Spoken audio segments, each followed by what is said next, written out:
रामपुर गांव में एक किसान रमेश अपनी मेहनत और ईमानदारी के लिए जाना जाता था। वह अपने छोटे से खेत में कड़ी मेहनत करता और कभी भी किसी के साथ बुरा नहीं करता।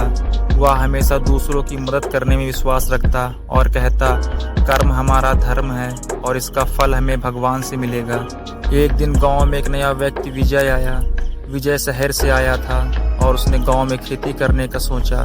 वह बहुत चालाक और लालची था। उसने सोचा कि वह गांव वालों को धोखा देकर अधिक पैसे कमा सकता है।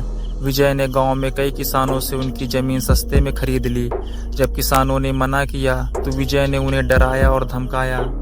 रमेश ने विजय को कई बार समझाने की कोशिश की कि वह गलत कर रहा है और ऐसा करना उचित नहीं है, लेकिन विजय ने रमेश की बातों को नजरअंदाज कर दिया और कहा, इस दुनिया में जो जितना चालाक होता है वह उतना ही सफल होता है। तरह ईमानदार और मेहनती लोग हमेशा गरीब ही रह जाते हैं।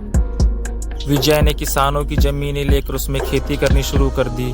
शुरुआत में उसे बहुत मुनाफा हुआ और वह गर्व से सबको दिखाता रहा कि उसकी चालाकी और लालच ने उसे अमीर बना दिया है। लेकिन रमेश ने अपने छोटे से खेत में ही संतोष के साथ काम किया और हमेशा अपने कर्मों में विश्वास रखा। कुछ साल बाद गांव में एक भयंकर बाढ़ आई। बाढ़ ने गांव के कई खेतों को नष्ट कर दिया। विजय का खेत जो नदी के किनारे था पूरी तरह से बर्बाद हो गया। उसके सारे पैसे और संपत्ति नष्ट हो गए। विजय पूरी तरह से कंगाल हो गया और उसे अपना गांव छोड़कर जाना पड़ा। वहीं दूसरी ओर रमेश का खेत बच गया क्योंकि वह ऊंचाई पर स्थित था।